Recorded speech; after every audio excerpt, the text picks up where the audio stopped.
With the most strategic locations in our country, highest proportion of house brand, and superior ASRS system, together with a future plan to expand further into smaller cities, Global is poised to benefit from a perfect storm tailwind that will finally help unveil its true value.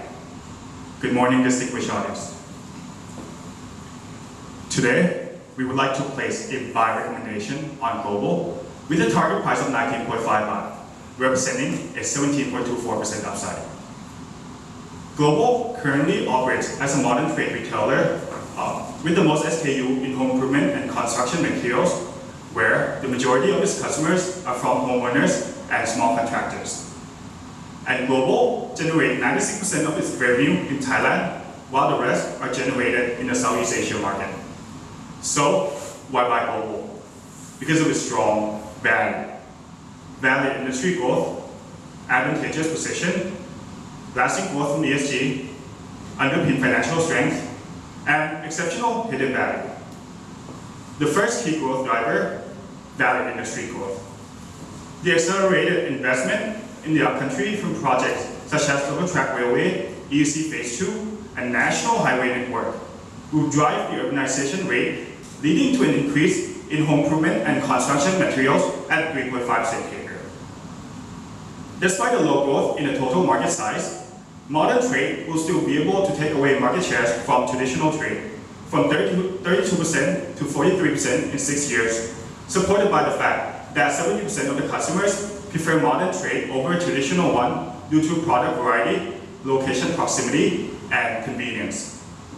Moreover, with the stimulus program from the government, will help drive the farm income by 3.6% CAGR from 2023 to 2026, which will result in a higher purchasing power for the customers in the upcountry. The second key value driver is an advantageous position. Global has over 80 stores in strategic locations across Thailand, where it is dominating in the upcountry by securing the location in every 60 kilometers on the primary roads with the most exposure to the high area of population density and construction investments. And in the future, Global is planning to penetrate more in the smaller cities in Tier 2 and 3, which capturing 32% of the market share and yielding a faster payback period than its previous location and its peers. The plan can be successfully implemented with the help of an in-house ASRS system that enable Global to reduce the store size by 1.6 times higher than peers. And not only reducing the capex, it also saves the electricity costs and labor costs at the same time. Global can maintain its margin by having the highest portion of house brand to revenue compared to peers, and is expected to increase to 30% in the next 4 years. Owing to global sourcing company in China, which enabling it to set a competitive price while maintaining a good margin. With all the three strategies together, Global is allowed to earn a profit per square meter of 1.7 times higher than peers.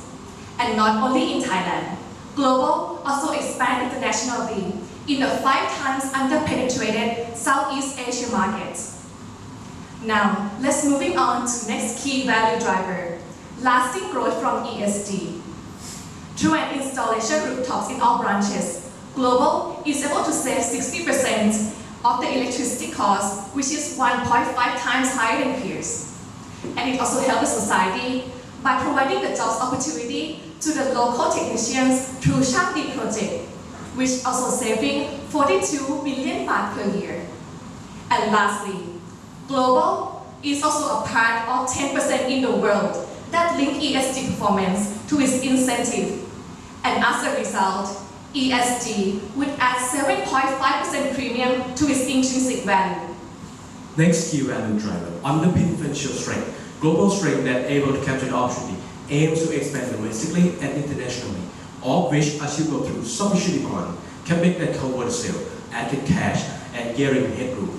But how will this story turn into numbers? Through the ROE decomposition. Start with ROE, start with profitability. We give global revenue growth 7.2% CAGR, supported by store innovation. Rapid store expansion in our country to meet the housing demand and old house renovation, shaped by consumer preference in more favor of the modern trade. Together with an effective cost-saving program, Global able to expedite the profit margin from 9 to 12% by 2026, owing to higher house brand proportion, installation of ASIs and solar rooftop and strong balance sheet. Secondly, efficiency. We expect global asset turnover to grow from 0.83 to 0.84 times by 2026 due to better working capital management, where there are better inventory management, tightened credit term, help reduce CCC by 15 days. Lastly, leverage. Global, with its strong and flexible balance sheet, enable company to survive through difficult times ahead and with gearing opportunity going forward. Thus, the ROE would increase from 30% to 70%. EPS would grow from 0.6 to 1.1 baht per share, contributed by efficient business model, ensuring lucrative return to shareholders. Lastly, Global's exceptional hidden value is confirmed by the target price of 19.5 baht from the blend valuation method of 70% sum of the part DCF and 30% sum of the part EV per FCFM. Starting with the sum of the part DCF, which we evaluate each business separately. For example, Thailand. We break down the revenue into 6 regions, and in each region, we break down further into each product categories to find the target market size. Then multiply with Global's market share, which adjusts with our market survey and SWOT analysis to get the forecasted revenue. Then deduct out the new store sales to get the same store sale, while other elements are forecast based on the regression analysis and the store expansion plan. The discount rates are calculated based on the change in the ratio and the bottom-up betas from the peer groups, while terminal growth rate is assumed to move toward long-term inflation rate. And now, we arrive at the intrinsic value of 19.49 baht, with the sensitivity analysis show that even with a significant change in terminal growth rate and discount rate, still guarantee an upside. For the sum of the part EV per FCFF, it's also confirmed that the stock is underpriced with 19.39 baht. And after we weigh two methods, we arrive at the target price of 19.5 baht, which align with the consensus, and the current multiple, which trade at lower than historical average, also suggests that this is the time for the investment. But how about the risk assessment? There are many risks associated with Global, but there are three main risks that have the highest impact. Starting with a highly competitive environment, as industry store expansion accelerates, this could cause the Global to lose market share. If market share decreases by 5%, we will change recommendation to sell. To mitigate the risk, Global will expand its store to the potential market in smaller cities in Tier 2 and Tier 3. Next, a decrease in domestic purchasing power due to high household debt to GDP. This could lead to a lower consumer confidence, resulting in a decrease in same-store sales growth. If domestic purchasing power decreases by 15%, we will change recommendation to sell. But Global can enhance sales by renovating existing store and introducing new promotion. Lastly, fluctuation in price of steel. This could affect the company's same-store sales growth. If price of steel decreases by 73%, we will change recommendation to sell. To mitigate the risk, Global have optimized the steel flow by aligning supply with demand. Finally, we conduct a multi-color simulation to incorporate all the uncertainty factors. The outcome 77% support our buy recommendation. With the key value catalyst, we would like to reinstate our buy recommendation on Global with a target price of 19.5 baht. So, ladies and gentlemen, let's capture the value and grow together. Thank you so much for your time. And now we open the floor for your questions.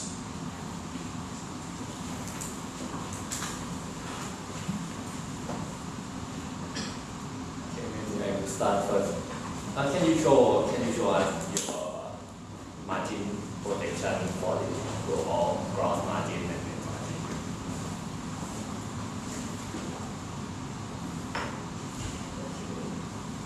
And under this forecast, how much is the gross margin for the house brand and how much is the gross margin for the construction? I mean, how much is the gross margin for the house brand? The gross.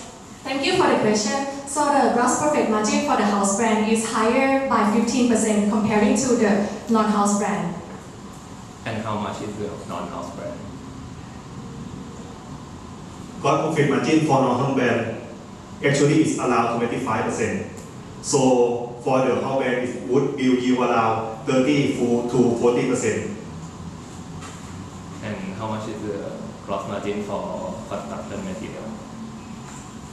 So gross profit margin for construction material is actually lower than the decorative material is around 20% because right now steel price is at the bottom, so it would decrease in gross profit margin. And to arrive at this 30% gross margin, how is the mix of the revenue between construction material, private label, and the non-house brand? So first of all, the house brand increased from 24% to 30%, and we forecast that in the further the decorative material will increase from around. Can you go to the proportion of the product mix? Slide. So we forecast that in the future the decorative proportion will increase and the construction material will decrease because of we will try to normalize the gross profit margin. So the company will try to lower the steel proportion.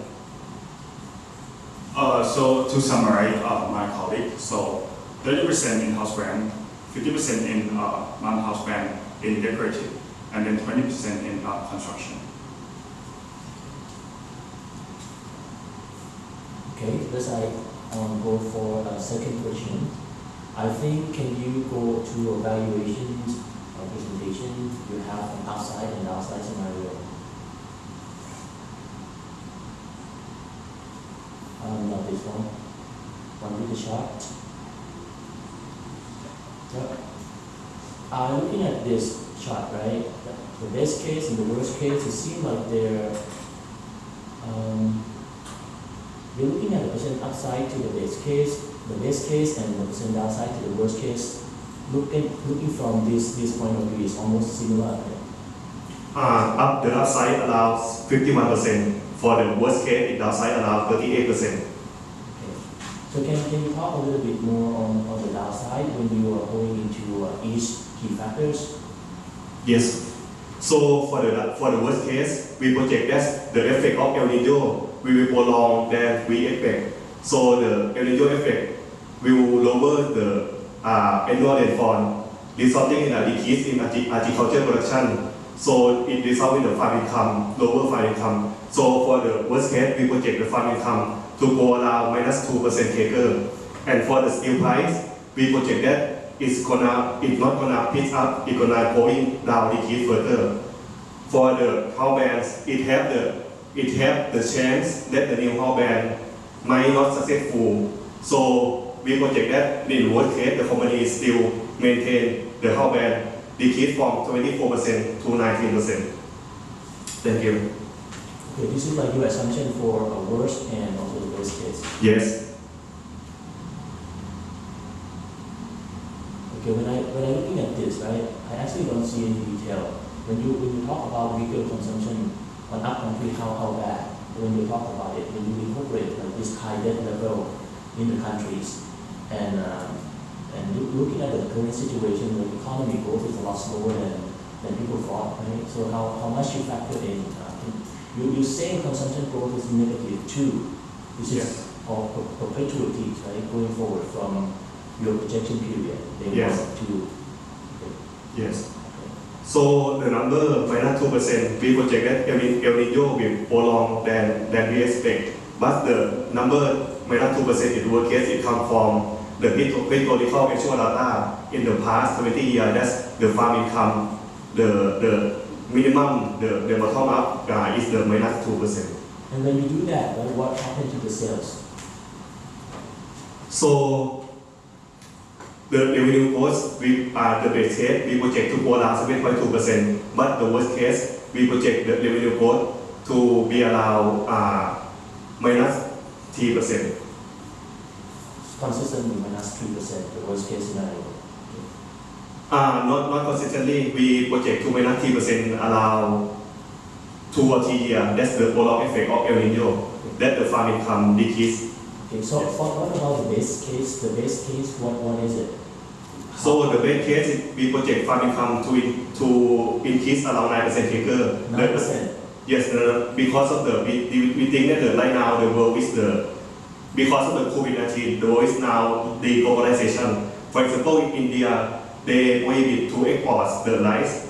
Right now, they don't export anymore. So we think that the food inflation is a trend right now. So we think that even though the El Nino effect have lower agriculture production, but I think the price food inflation we're gonna offset, and somehow in the future the price gonna increase further. How much has farm income grown in the past 5 years? I think the farm income growth in the past 5 years is around 4% CAGR. And in the past 10 years? In the past 10 years, I'm not sure, but that I can remember is around 5% CAGR. And now the base case is like 9%.